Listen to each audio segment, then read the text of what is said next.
오늘 함께 은혜 나누실 말씀 사무엘하 19장 34절로 37절의 말씀입니다.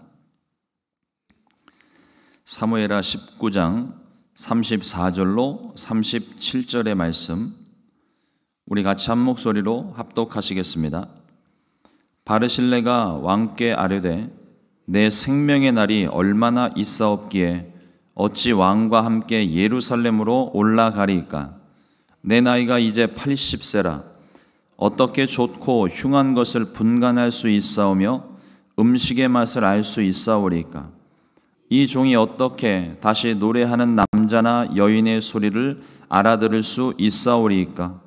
어찌하여 종이 내 주 왕께 아직도 누를 끼치리이까? 당신의 종은 왕을 모시고 요단을 건너는 것 뿐이거늘 왕께서 어찌하여 이 같은 상으로 내게 갚으려 하시나이까? 청하건대 당신의 종을 돌려보내옵소서. 내가 내 고향 부모의 묘 곁에서 죽으려 하나이다. 그러나 왕의 종 김함이 여기 있사오니 청하건대 그가 내 주 왕과 함께 건너가게 하시옵고 왕의 처분대로 그에게 베푸소서 하니라. 아멘. 오늘 함께 은혜 나누신 함께 봉독한 사무엘하 19장 34절로 37절의 말씀을 가지고 지혜와 겸손을 겸비한 바르실레라는 제목으로 함께 말씀의 은혜를 나누겠습니다. 정권이 교체되거나 기업의 회장님 혹은 사장님, 어느 모임의 리더가 교체가 될 때 새로운 리더를 위해서 헌신하는 사람들이 있는가 하면 새로운 리더를 등에 업고 출세하려고 또 득세하려고 이용하는 사람들이 반드시 있기 마련입니다. 역사 속에서도 이와 같은 사람들을 찾아볼 수 있고, 또 한국과 미국에도 정권이 교체가 되면 그 존재 자체를 알지 못했던 사람들이 갑자기 등장하면서 갑자기 모든 권한을 다 쥐고 쥐락펴락하는 사람들이 생기더라고요. 그리고 또 그 한편에서는 이름도 없이 소리 소문 없이 그 리더를 위해서 온전하게 정말 헌신하는, 말없이 헌신하는 또 그런 사람들도 우리가 볼 수가 있습니다. 다윗이 예루살렘을 도망치듯 빠져나올 때 다윗을 욕하며 저주하며 신나했던 그런 사람들이 있는가 하면, 다윗이 마하나임으로 피했을 때 다윗과 다윗을 따르는 무리들을 물심양면으로 도왔던 사람들도 있습니다. 오늘 우리가 함께 봉독한 말씀 중에 바르실레가 등장하는데, 이 바르실레가 그 중 한 사람이에요. 라빠 사람 소비와 로데발 사람 마길과 길르앗 사람 바르실레가 도망하는 다윗을 도왔던 사람입니다. 다윗과 그의 일행들이 먹을 것과 마실 것, 그 다음에 잠잘 곳이 불편할까 봐 자신들이 할 수 있는 최선의 것으로 다윗과 그의 일행들을 물심양면으로 섬겼습니다. 그리고 이제 다윗이 예루살렘으로 돌아가는 길에서 요단을 건너려고 할 때에 다윗을 배웅하기 위해서 나왔습니다. 다윗은 바르실레의 섬김과 헌신에 감동하여서 바르실레에게 예루살렘으로 함께 가자고 제안을 합니다. 권력과 자리에 욕심이 있는 사람이라면 적당히 한두 번 정도 거절하고 손사래를 치고 왕의 권유에 마지못해서 응하는 척 쫓아가는 그런 모양새를 취하겠죠. 하지만 바르실레는 그렇게 하지 않았습니다. 사무엘하 19장 36절을 보면 당신의 종은 왕을 모시고 요단을 건너려는 것 뿐이거늘 왕께서 어찌하여 이 같은 상으로 내게 갚으려 하시나이까? 바르실레의 나이가 80세입니다. 그리고 그가 부자라고 되어 있어요. 다윗과 그의 일행들을 먹는 것과 마실 것과 침상까지 다 제공할 정도의 그런 정도의 재력이라면 두말할 필요 없이 부유한 사람이겠죠. 이미 많은 재물을 가지고 있는 사람입니다. 많이 누린 사람이에요. 다윗의 제안을 받아들이면 어쩌면 인생 노년에 조금 더 팔자 피겠다고 좀 더 편안한 모습으로 좀 더 많은 것들로 누리면서 그렇게 살 수도 있었겠지만 바르실레는 이미 누리고 있는 것에 만족하고 있었습니다. 그리고 무엇보다도 바르실레는 자신이 할 일을 했을 뿐이라고 그렇게 다윗에게 고백을 합니다. 광야에 있는 사람들이 먹을 것과 마실 것이 부족할 것 같아서 가지고 있는 것으로 베풀고 섬겼을 뿐이라고 말합니다. 그런데 다윗이 이에 대해 상급을 베푼다고 했을 때 바르실레에게는 그 제안이 아무런 의미가 없다는 거죠. 그저 왕을 섬기는 사실 하나만으로 충분했다고 거절을 합니다. 오늘 이 바르실레의 행함과 바르실레의 말들을 통해서 우리가 그리스도인이 가지고 있어야 될, 그리스도인이 배워야 할 두 가지 마음에 대해서 함께 은혜를 나누려고 합니다. 첫 번째, 자족하는 마음입니다.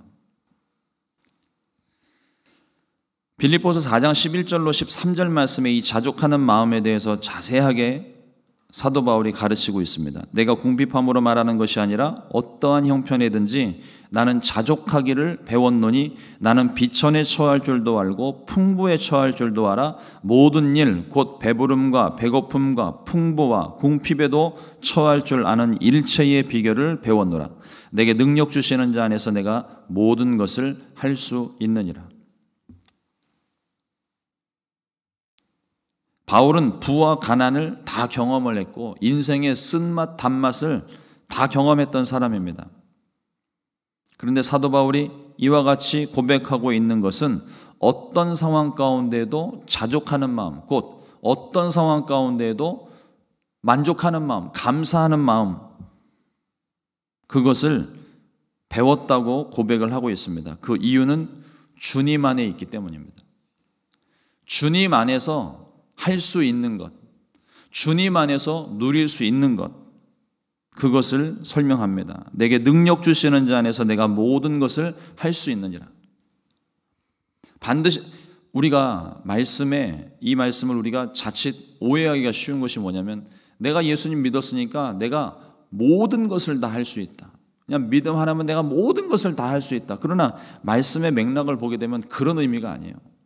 여기서 강조가 되고 있는 건 주님 안에서, 내게 능력 주시는 자 안에서가 강조가 되는 겁니다.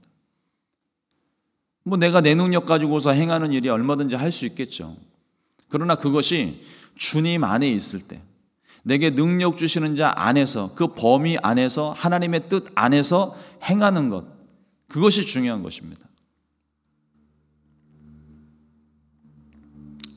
주님 안에서 모든 것이 가능하고 가난하든지 부하든지 흥하든지 쇠하든지 주어진 환경에 만족하며 감사할 수 있었다고 사도 바울이 고백을 합니다. 우리 한국 역사를 보게 되면 일제치하와 6.25 동란으로 인해서 참 나라가 거의 어떻게 표현하기가 참 어려운데 너무 힘들고 어려운 시간들을 보냈어요. 근데 그 힘들고 어려운 시간을 보내다가 점차로 환경이 좋아지고 잘 살게 되고 이제는 세계 경제 능력이 8위인가 이렇게 기록이 되고, 제가 학교에서 배울 때까지만 해도 개발도상국이라는 표현을 썼었는데 이제는 한국을 가리켜서 개발도상국이라는 말 안 하죠. 이제 선진국이라고 이야기를 합니다. 모든 부분이 아주 뛰어나게 환경이 바뀌었어요. 근데 이런 생각을 합니다.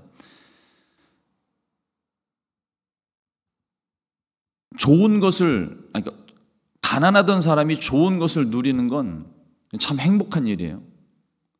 그런데 가난하던 사람이 좋은 것을 누리다가 다시 가난해지면 그걸 참기 힘들어합니다. 이미 좋은 것을 알아버렸기 때문에.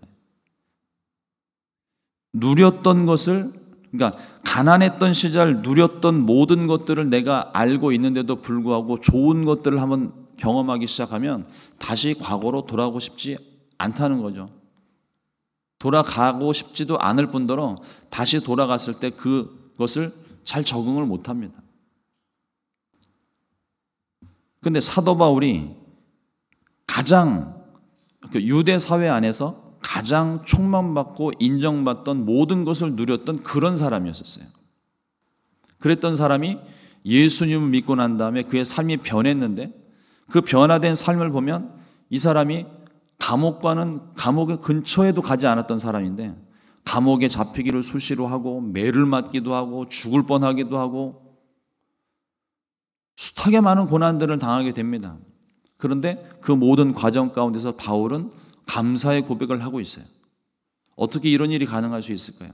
일반적인 사람이라면 힘들고 어려운 상황에 빠지게 되면 스스로 자책을 하면서 참 힘들고 어려운 시간들을 살아가기 마련인데 사도 바울은 그렇게 하지 않습니다. 이유는 사도 바울이 능력 주시는 자 안에 있기 때문에 그럽니다. 주님이 붙들고 계신다는 것을 분명히 믿었기 때문입니다. 그러니 가난할지라도 가진 것 없을지라도 있는 것 다 뺏겼을지라도 맞아 죽을 것처럼 고통스러운 상황 가운데 있어도 사도 바울이 감사할 수 있는 건 그럼에도 불구하고 내가 능력 주시는 자 안에 있기 때문이라는 거예요. 예수 안에. 사도 바울의 이 바울 서신의 수많은 표현들을 보게 되면 그 안에 강조되고 있는 것이 하나가 우리 주 예수 그리스도 안에, 그리스도 안에 있다는 표현을 참 자주 씁니다. 그게 삶에 배어져 있는 거예요. 그래서 복음을 전할 때에도 부유한 사람들을 만날 땐 부유한 사람처럼, 가난한 사람들을 만날 땐 가난한 사람들처럼, 유대인을 만날 때는 유대인처럼, 이방인을 만날 때는 이방인처럼, 마치 카멜레온처럼 색을 바꿔가면서 그렇게 자유자재로 복음을 전했다는 겁니다. 이게 가능한 이유는 예수님 안에 있었기 때문에. 저와 여러분들의 삶에도 똑같습니다. 우리의 삶이 어떠하든 형편이 어떠하든 내 기분이나 감정이 어떠하든 우리가 주님 안에 있다는 사실을 잊으면 안 됩니다. 주님 안에 있을 때 모든 것이 가능한 거예요. 주님 바깥으로 나가게 되면은요, 할 수 있는 모든 일도 사실은 하면 안 돼요. 주님 안에서만 모든 것이 우리는 가능한 존재들입니다. 주님 안에서만 그 의미가 있는 존재들이에요.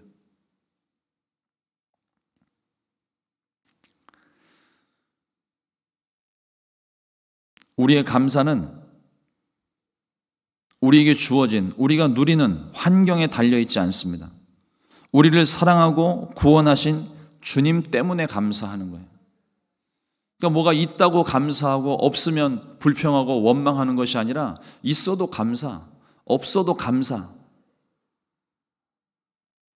그 제목이 뭐죠? 그 찬양 있죠.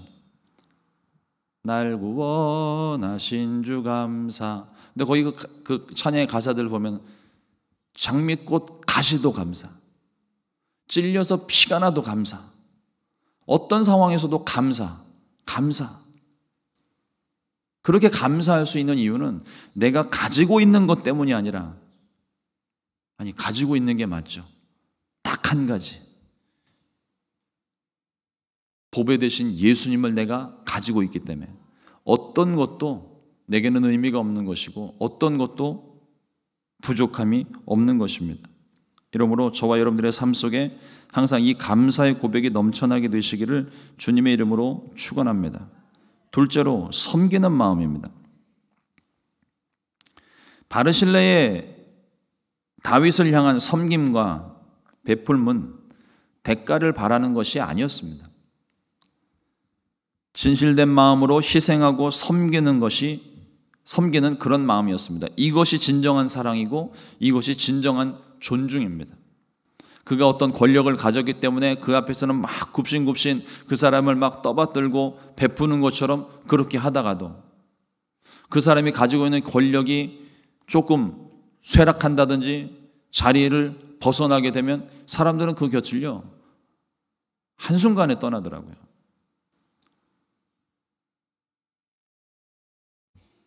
짧은 인생 살아오면서 그런 모습들을 너무 많이 보는 거예요. 그렇게 그 앞에서는 간이고 쓸개고 다 빼줄 것처럼 말을 하는데 그 사람이 그 자리에서 내려오게 되니까 그 주변에 있던 모든 사람들이 한순간에 돌아서더라고요. 우리 마음이 그렇습니다. 어떤 욕심과 권력과 출세에 사로잡히게 되면 그런 모습으로 우리가 살게 된다는 거예요. 그런데 바르실레가 그렇지가 않습니다. 정말 다윗을 사랑했고 정말 다윗을 섬기기를 원했고 정말 진심을 다해서 이 다윗을 공양했던 사람이에요. 자식을 향한 부모님의 사랑을 내리사랑이라고 말하죠. 거저주는 사랑입니다. 값없이 주는 사랑이에요. 대가를 바라지 않는 사랑입니다. 자녀들이 잘되고 행복할 수 있다면 기꺼이 희생하고 섬기는 사랑. 아무리 자녀가 잘되고 점점 좋은 것들을 얻게 되고 풍성하게 되면 시샘하는 부모님들이 없어요. 오히려 더 기뻐하죠. 그런데 내 자식이 아니라 옆집 자식이 출세하고 성공하면 그때부터 배가 아픈 거예요. 왜 우리 아들은 그렇게 못할까? 왜 우리 자식은 그렇게 못하지? 그때부터 화가 나가지고 입에서 자꾸 쓴소리가 나가고 그러다 보다 보니 관계가 깨지고. 근데 부모님들은 그렇게 안 하시잖아요. 내 자식에 대해서는 한없이 관대하고 잘 되면 더 좋고 안 되면 안타깝고 그 내리사랑이라고 얘기하는 거 아닙니까? 뭐 거기 칭찬해 준다고 부모님에게 안 하던 짓을 막 이렇게 하거나 그러지는 않는 것 같아요. 그냥 있는 그대로. 잘 돼도 부모님 마음이 편안하고 오히려 기쁘고 더 잘 됐으면 좋겠고 이 마음이 우리를 향하신 주님의 마음과 같습니다. 우리 한 사람 한 사람을 너무너무 사랑하셨기 때문에 자신의 모든 것을 내주고라도 우리를 살릴 수만 있다면 기꺼이 내주셨던 분이 우리 하나님의 사랑입니다. 그 사랑 때문에 저와 여러분들이 오늘 이렇게 우리가 예배하고 또 함께 교제를 나눌 수 있는 것이죠. 어떤 대가를 바라고 섬기는 그리고 헌신하는 사람들은 자신이 기대했던 것들과 다른 결과가 나타나면 가차없이 두 번 생각하지 않고 떠나버립니다. 내가 생각했던 건 이게 아닌데 실망하고 떠나버립니다. 어떤 사람에게 너무 많은 기대를 걸지 마세요. 사람에게 기대를 걸면 실망뿐입니다. 어차피 내가 아니기에 내 마음대로 내 생각대로 움직여지지도 않습니다. 바르실레는 자족하는 마음으로 다윗의 제안을 정중하게 거절했습니다. 그리고 다윗을 섬기는 것만으로도 기쁨을 누리고 있다고 고백을 합니다. 우리 그리스도인들에게도 이런 모습을 하나 더 우리가 배울 점이 있다면 정중히 거절할 수 있는 지혜를 배워야 돼요. 세상 사람들이 요구해 온다고, 내 주변에 있는 사람들이 요구해 온다고 그걸 다 수용하지 마십시오. 나만 힘듭니다. 그리고 오히려 그게 공동체에 좋지 않은 영향을 미칠 수가 있어요. 나의 바운더리를 설정해 놓고 거기까지만. 그게 오히려 어떤 부분에서는 사람이 차갑다, 냉정하다, 어쩜 그렇게 피 한 방울 안 나올 사람처럼 그러냐 옆에 사람들이 이야기할 때가 있습니다. 그런데 경계 없이 다 받아주다가 관계가 틀어지는 것보다 차라리 선을 정해놓고 거기까지만 관계를 하는 것이 훨씬 더 그 관계가 오래도록 유지가 됩니다.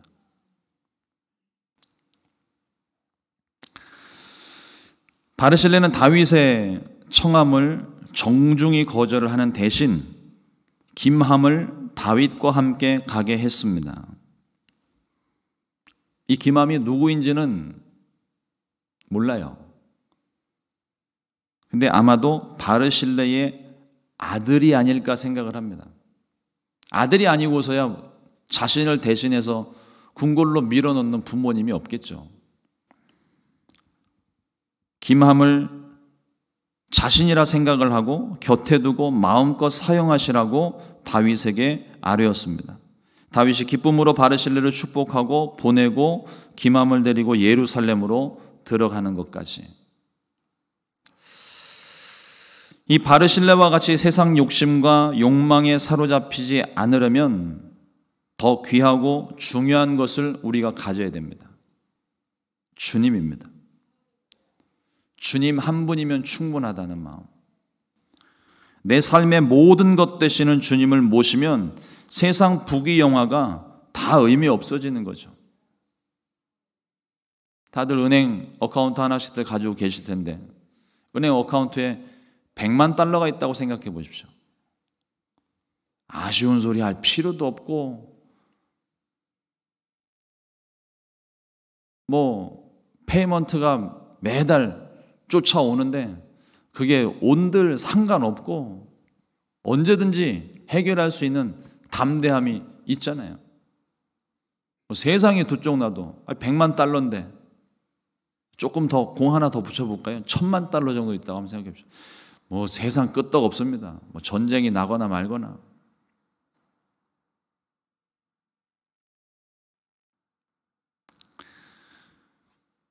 세상보다 귀한, 천하보다 값진, 그리고 은행 어카운트 1000만 달러보다 더 소중한 보배가 우리 주님이십니다. 그분이 나와 함께 계시는데 주눅 들을 필요 없잖아요. 세상 눈치 볼 필요 없습니다. 주님을 내 안에 모시고 있는 이상 주님 한 분만으로 모든 환경 속에 어떤 상황 속에 내가 자족할 수 있고 그리고 부족함 없이 내가 베풀 수 있는 거예요. 마음속에 이 보배를 담아 가슴 뿌듯한 날들 그리고 오늘 하루가 되시기를 주님의 이름으로 축원을 드립니다. 기도하겠습니다. 하나님 감사합니다. 오늘도 주님께서 귀한 말씀 우리 가운데 허락하시고 하나님 말씀으로 우리 마음 가운데 다시 한번 우리가 새겨야 될, 가져야 될 귀한 마음을 보게 하시니 감사합니다. 바르실레가 다윗을 정성으로 보살피고 섬겼던 것처럼 하나님 우리에게도 자족하는 마음과 섬기는 마음 우리 가운데 허락해 주시기를 원합니다. 그리하여서 하나님 우리 공동체 안에서도 이 자족하는 마음, 감사하는 마음, 또 섬기는 마음이 넘쳐날 수 있게 하시고 세상을 향하여서도 하나님 그 세상 어떤 환경 속에서도 자족하는 마음과 또 세상을 섬기라 하신 그 말씀에 순종하는 마음으로 세상을 섬기고 이끌어 나갈 수 있게 도와주시옵소서. 하나님 우리의 힘으로 능으로 되지 않습니다. 내 안에 계신 보배 되신 예수님과 또 하나님 나를 도우시는 성령의 능력으로 이 사명 감당하기를 원하오니 끊임없이 우리의 생각과 마음 가운데 성령님 역사하셔서 필요한 말씀을 공급하여 주시고 깨닫게 하여 주시고 행할 수 있게 담대할 수 있게 도와주시옵소서.